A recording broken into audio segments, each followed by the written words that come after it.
Hablamos en esta ocasión de gestión de proyectos informáticos y nos detenemos especialmente en la gestión de riesgos y en los elementos principales que hay que tener en cuenta a la hora de elaborar un plan de contingencia. No hay fórmulas predeterminadas, son muchos los factores que pueden poner en peligro un proyecto o desviarlo de los tiempos y formas previstos. Pero un buen gestor debe contar con ellos en la medida de lo posible para hacerlos frente o al menos minimizar sus efectos.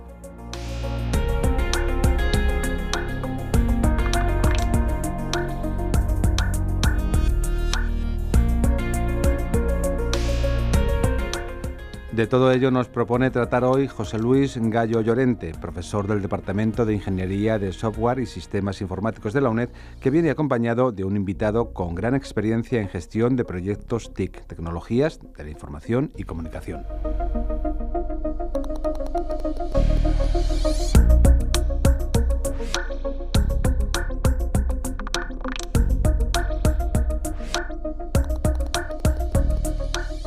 Vamos a hablar de la gestión de riesgos y planes de contingencia en el desarrollo de proyectos de tecnologías de la información y las comunicaciones. Nos acompaña para ello Javier Martín Payén, responsable de Project Management de Telefónica Global Solutions. Gracias por acudir a esta entrevista, Javier. Muchas gracias a vosotros por invitarme. Bueno, en la gestión de proyectos surge como una de las ramas dentro de la ingeniería del software. A finales de los años 60 se detectó una crisis del software debido al crecimiento de la capacidad de los ordenadores. El aumento del tamaño de los proyectos hizo que muchos de estos no se pudieran finalizar adecuadamente y esta solución no se ha podido llegar a una solución con los métodos que nos ha aportado la ingeniería del software. Estudios de finales del siglo XX apuntan que en la industria informática hay alrededor de un 30% de proyectos fallidos y un 46%, un 50% de proyectos con retrasos y costes superiores a los planificados. Dentro de la gestión de proyectos informáticos hay que tener en cuenta la gestión de los riesgos y hay que elaborar unos planes de contingencia para hacerlos frente. Hay unas herramientas automatizadas, pero la mayor importancia recae en las personas integrantes de los equipos, por encima de esas herramientas informáticas de tipo case. Lo primero que vamos a hacer va a ser establecer la terminología que se utiliza en esta rama de la ingeniería. Y para ello Javier nos va a aclarar una serie de términos como son los stakeholders y los milestones, que por favor Javier nos puedes decir si se utilizan estos nombres en inglés, cuál es su traducción al castellano y qué significan. Vale. En general los stakeholders es un término que en nuestro caso lo utilizamos de una forma natural, no hacemos una traducción específica. En algún caso se pueden llamar decisores, en algún caso simplemente receptores de información o equipos que tienen que recibir información o consulta o supervisión. Pero vamos, en general utilizamos stakeholders como término. Los milestones, indistintamente igual, dentro del entorno internacional en el que nos movemos nosotros, utilizamos indistintamente también milestone o hitos. Pero también hay que tener en cuenta, para hacer una buena gestión de los riesgos, hay otros dos elementos que consideramos nosotros importantes y que utilizamos y que ponemos en práctica de una forma permanente, es el plan de comunicación y el modelo de gobierno. Están todos interrelacionados, no son elementos aislados. En la estructura de stakeholders hay que tener en cuenta que están los stakeholders de tu propia compañía y los stakeholders de la compañía para la que tú estás desarrollando y estás llevando adelante el proyecto. Tiene que ser una estructura pareja. De tal forma que si tú en tu estructura de stakeholders tienes equipos técnicos, del lado de tu cliente también tiene que haber equipos técnicos. Si hay gestores, tiene que haber de los dos lados. Si hay responsables de muy alto rango, los tiene que haber igualmente de tu lado como del lado del cliente. La relación que se produce entre los stakeholders es lo que se refleja dentro del plan de comunicación. Y el modelo de gobierno es el que te ayuda a tomar decisiones en los distintos momentos y en la evolución que tiene el proyecto. evidentemente el proyecto tiene unos hitos, que hay hitos tanto para el lado del cliente como del lado de tu propia organización. De acuerdo. Entonces, en todos los proyectos surgen incertidumbres, puesto que se trata de desarrollar una serie de productos que van a entregarse en el futuro y, por lo tanto, no sabemos qué va a suceder a lo largo de su desarrollo. Por otra parte, todos los proyectos rentables presentan riesgos. Cuando hablamos de riesgos no nos referimos a riesgos para la salud, sino a riesgos debido a desviaciones en coste y tiempo. Por tanto, esos riesgos no se pueden eliminar, siempre van a aparecer. Y aquí surge, dentro de la rama de la ingeniería del software, la planificación de contingencias. Una manera de actuar sería la manera reactiva, no planificar y no tener en cuenta esa incertidumbre y no realizar, por tanto, un plan de contingencia y actuar solamente en el momento en el que aparece esa contingencia. Pero no es lo adecuado. En muchas ocasiones hay que actuar así, puesto que no se ha previsto un riesgo determinado, pero lo adecuado es un enfoque proactivo que consiste en contemplar el riesgo antes de que aparezca y crear un plan. Aparte de tener en cuenta esa posibilidad de riesgo, hay que crear ese plan de contingencia. Una vez que el riesgo se ha hecho realidad, tenemos que tratar con él. Y si lo hemos previsto, pues será más fácil de solucionar.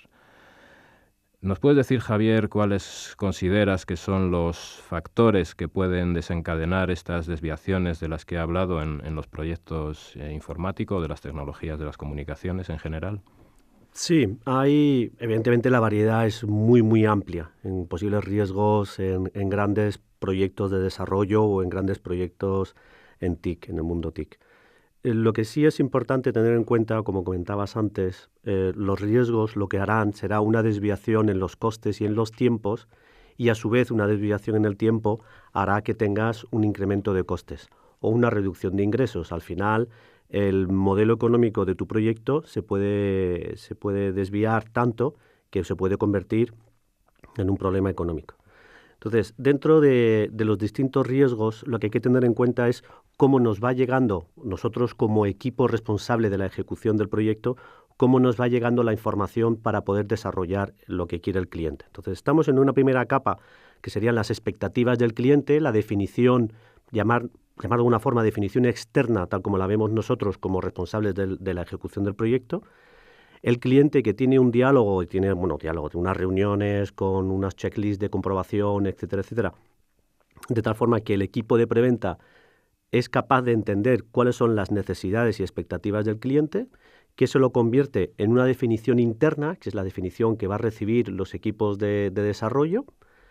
Y evidentemente, si hay parte del trabajo que se va a desarrollar, que se vaya a basar en productos ya existentes dentro de la compañía, hay que entender cuáles son las diferencias que hay entre las expectativas, necesidades del cliente y lo que ofrece el producto que tiene tu compañía. Y ver las posibilidades de flexibilidad, adaptabilidad que tenga el producto para poder llevar adelante para cubrir las necesidades del cliente. Entonces, hemos pasado de una definición externa, que es la que tiene el cliente, a una definición interna, que es la que tiene la organización que lo va a ejecutar. Y dentro de la evolución que vaya teniendo esa definición, evidentemente es permanente. O sea, es muy difícil el pensar que en un proyecto, el día que empiezas a desarrollar, todas las especificaciones están cerradas. Tienes que tener preparado tu entorno para una gestión del cambio.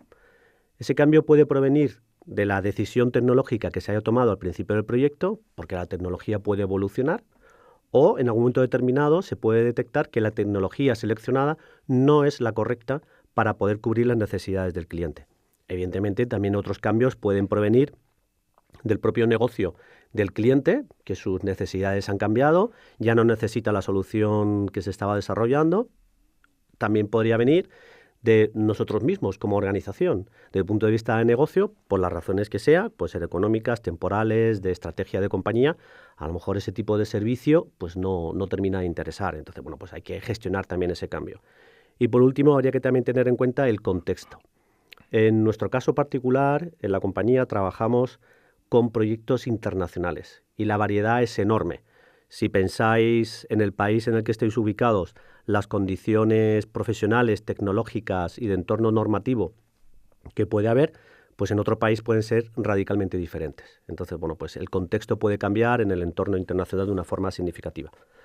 Por tanto, dentro de estos 4 puntos, que serían las expectativas del cliente con definición externa, la definición interna y la gestión del cambio en sus 3 variantes, esos puntos son los que nos llevan a, con la experiencia que tengamos, que puede ser a base de conocimiento del equipo que construyes para poder llevar el desarrollo, o en la base de datos de conocimiento que tú tengas en tu organización, te permite identificar posibles riesgos. Evidentemente, el más normal y el que todo el mundo teme es el de las especificaciones, del alcance del proyecto. Si hay un alcance que varía, te puede cambiar de una forma sustancial qué es lo que estás haciendo. Puede cambiar, por supuesto, tus tiempos, tus costes, la tecnología, el equipo que tienes involucrado. Evidentemente, un alcance incorrecto, sea en la definición externa o sea en la definición interna, eso es lo que hay que tener en cuenta. O sea, no os olvidéis que el alcance y las expectativas son determinantes para todo el trabajo que tengas que hacer. Ya hemos mencionado los cambios tecnológicos. También hay que tener en cuenta que las necesidades del cliente están relacionadas con lo que tú estás haciendo. Es decir, que el cliente, cuando está hablando contigo, te está pidiendo una parte de todo su entorno TIC. Entonces tú puedes decir, vale, yo esto voy a tardar tanto tiempo en ejecutarlo, no sé, 3 meses, 3 años, lo que corresponda, pero el cliente tiene otros planes con otras actividades que tiene y si están relacionadas, a lo mejor sus planes se plantean en unos plazos absolutamente irrealistas respecto de tus planes.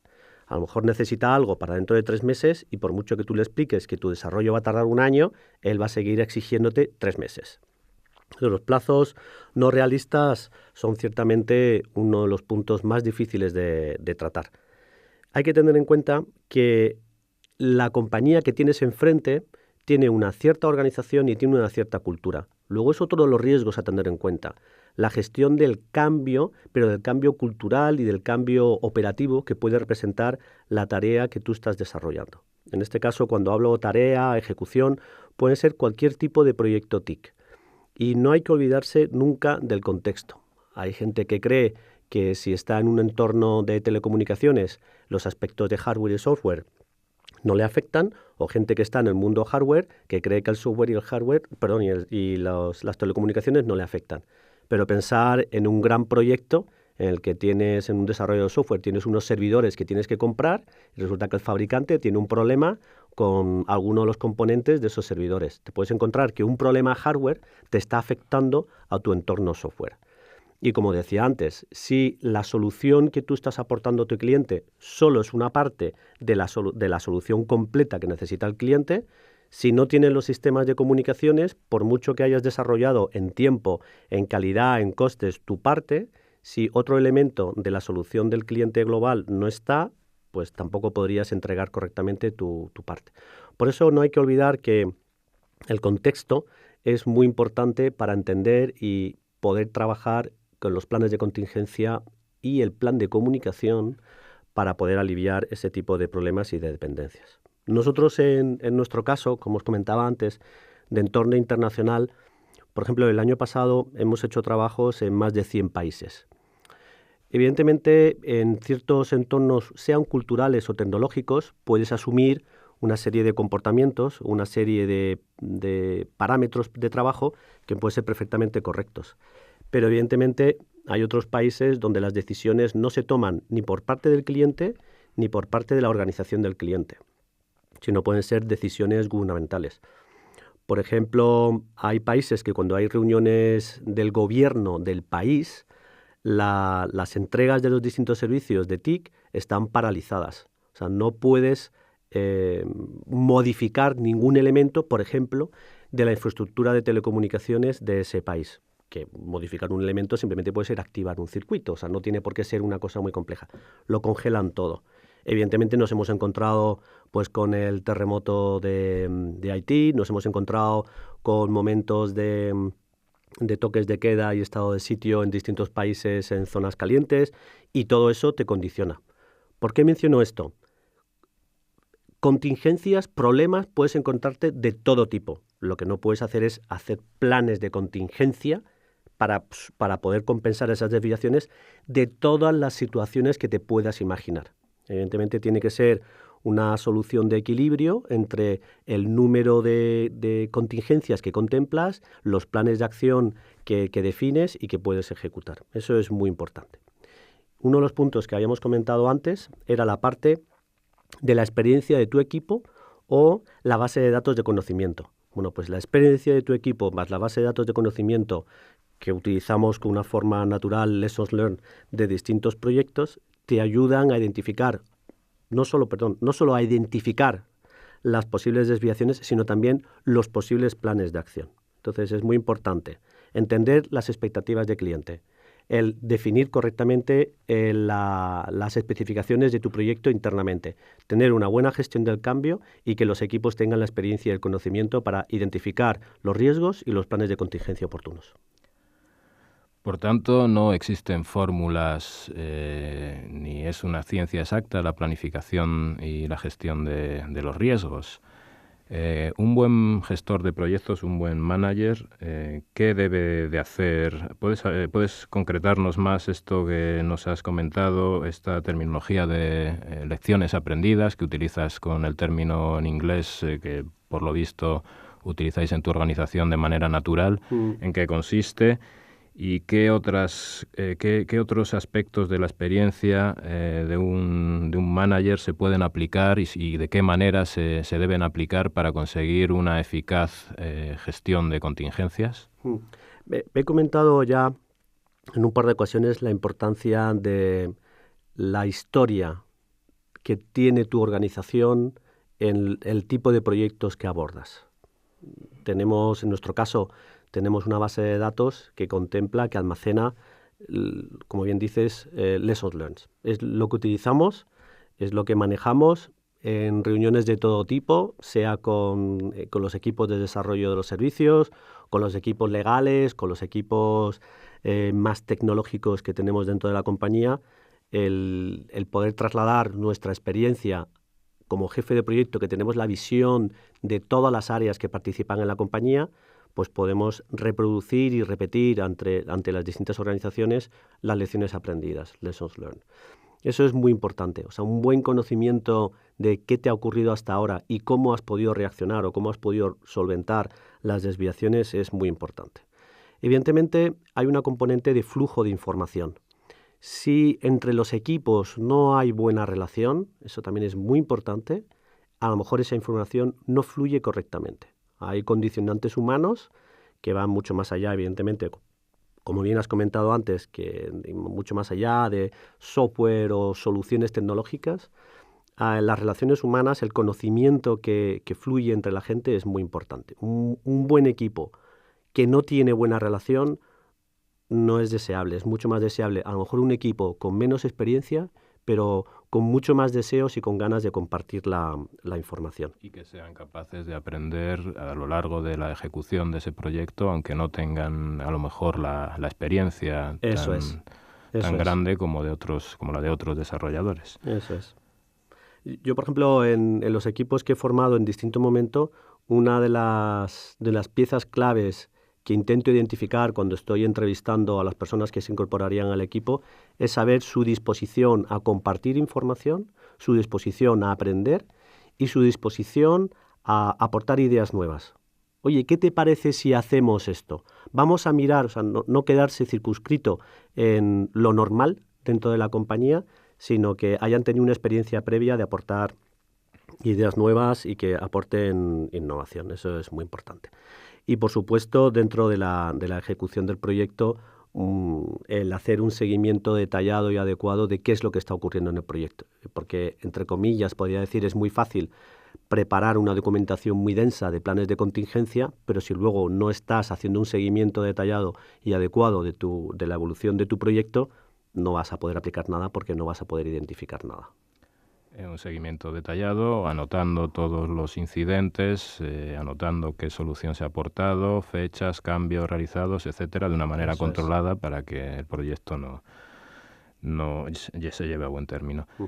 Pero el riesgo el riesgo del que estamos hablando se limita solamente a la fase de ejecución y de desarrollo o afecta también en la vida útil del proyecto, que en general suele ser la parte más larga del ciclo de vida del desarrollo de un proyecto. ¿Cómo lo gestionáis en vuestra empresa? O sea, ¿Os encargáis del mantenimiento? Sí, o sea, como compañía sí. O sea, como compañía también tenemos la responsabilidad no solamente de la entrega del servicio, sino también de la operación y mantenimiento del servicio. Hay equipos especializados en esa tarea, que es su función, con una estructura y con equipos que dan soporte 24/7 a los clientes. Hay equipos en distintos países para poder dar una cobertura 24/7 en distintos idiomas. Y evidentemente ahí también hay que contemplar la gestión del riesgo. Por nuestra parte, el equipo de jefes de proyecto, lo que contemplamos especialmente son los riesgos de desarrollo, de ejecución, de entrega del servicio. Pero también tenemos la responsabilidad de que la información, a la hora de cerrar el proyecto, la información sea completa, precisamente para que los equipos que tienen que hacer la operación y el mantenimiento no tengan falta de información que provocarían mayores riesgos de los que normalmente hay, ¿no? Entonces, nosotros aportamos información, pero no estamos, en nuestro caso, como jefes de proyecto, no estamos involucrados en la gestión de las incidencias. Eso sí que lo llamamos gestión de incidencia frente a las desviaciones o los riesgos de ejecución, que sería más durante nuestra fase. Pero sí que se contempla y hay equipos especializados en ello. ¿Nos puedes comentar qué tipo de herramientas y qué modelos de actuación utilizáis en vuestra organización para, una vez que surge o aparecen estos riesgos que habéis previsto, que ya una vez que han aparecido se denominarían contingencias, qué herramientas tecnológicas o cómo os desenvolvéis para poner en marcha el plan marcado de antemano para solucionarlo?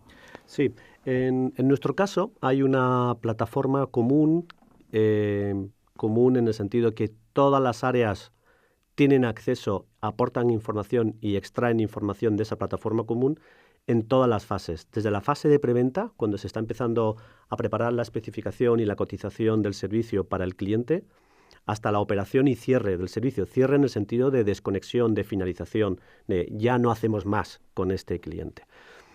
Esa plataforma común no tiene la visión, por ejemplo, de los riesgos, porque eso es una visión que tiene el jefe de proyecto. Entonces, para eso hemos montado una capa por encima de esta plataforma común de entrega de servicios, de cotización, de entrega y de mantenimiento de servicios. Hemos montado una capa por encima que sí que identifica elementos de información dentro de esa plataforma común, que son los que nosotros utilizamos mediante umbrales y mediante algunas expresiones muy sencillas normalmente, porque son desviaciones en el tiempo y desviaciones en soluciones, pero suficientemente útiles para el jefe de proyecto para, teniendo en cuenta cuáles son los riesgos que tenía su proyecto, poderlos identificar. Y luego el plan de acción no está directamente embebido en esa herramienta, pero sí que está en la documentación oportuna asociada al proyecto. Entonces, utilizando la plataforma transversal común de la compañía, el jefe de proyecto, con la capa adicional que hemos desarrollado para poder ayudar al trabajo del jefe de proyecto, es capaz de identificar esos riesgos. Actualmente estamos desarrollando la tercera versión del producto de ayuda a los jefes de proyecto. Javier, ¿qué situaciones te has encontrado en tu experiencia profesional desarrollando proyectos, dirigiendo proyectos, que escapan al control de una planificación adecuada y sobre todo a la gestión mediante estas herramientas tecnológicas que son un poco estrictas y que servirán únicamente para los casos que se han planteado, que se han previsto de antemano? ¿Qué situaciones debido a normativas de países, otra serie de cosas nos puedes aclarar? En cuanto a normativas, con frecuencia los países, por una cuestión proteccionista, sea económica o sea tecnológica, o sea, ha ocurrido tradicionalmente, pueden cambiar las reglas de juego a la hora de la importación de equipamiento electrónico que utilizamos nosotros. Esa importación puede venir condicionada por elementos económicos, o sea, un incremento de los impuestos a la hora de importar un producto que no está fabricado en el país, un poco para proteger los equipos fabricados en su país, y eso, desde el punto de vista de costes, evidentemente afecta. Pero también afecta en cuanto a plazos de entrega, porque nos encontramos en casos que el procedimiento administrativo para poder aceptar ese producto que estás intentando importar en el país tiene una tramitación mucho más larga de la que tú podías estimar. O sea, hay países donde la entrada, el cruzar la aduana, evidentemente estoy hablando de fuera del entorno europeo, que no es una frontera única, pues te puedes encontrar que hay países que en una semana has podido hacer el internamiento del equipo y hay países que con un cambio de regulación son 3 meses. Si en vez de una semana son 2, bueno, más o menos lo podrías compensar, pero de una semana a 3 meses es un cambio radical.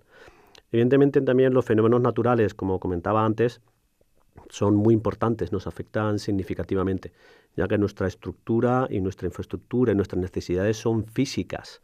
Por tanto, hay un equipo que hay que trasladar, hay unos circuitos que hay que instalar y nos hemos encontrado que a lo mejor después de una tormenta de arena en algún país, todas las canalizaciones que teníamos que utilizar por donde se iba a meter la fibra para el servicio estaban colapsadas, no podías hacer nada. Tenías que esperar, tenían que levantar toda la acera para poder limpiar esos conductos para luego poder meter la fibra. Luego hay elementos tecnológicos que nos condicionan. Nuestros equipos suelen llevar sistemas de cifrado, pero un cifrado de distintos niveles, y por regulación internacional hay países donde no puedes internar esos equipos. Si esa regulación cambia, que es una regulación internacional, tus equipos se quedan en la aduana y no puedes hacer nada. Por eso insisto que en nuestro contexto internacional afecta mucho la situación de cada país y, como os comentaba antes, es muy importante tener en cuenta los 3 ejes de las tecnologías de la información, el hardware, el software y las comunicaciones, que están relacionadas y tú no estás exento del riesgo de otro de los ejes para que te afecte a tu entorno. Bien, pues muchas gracias por todas tus aclaraciones y por contarnos todas las experiencias que has tenido como manager de proyectos en tu organización. Y nada más. Gracias a vosotros y espero que mi experiencia sea útil a las distintas personas que han oído cómo se traslada la teoría de la gestión de las contingencias a la realidad, que es una cosa que utilizamos de una forma permanente. Gracias a vosotros.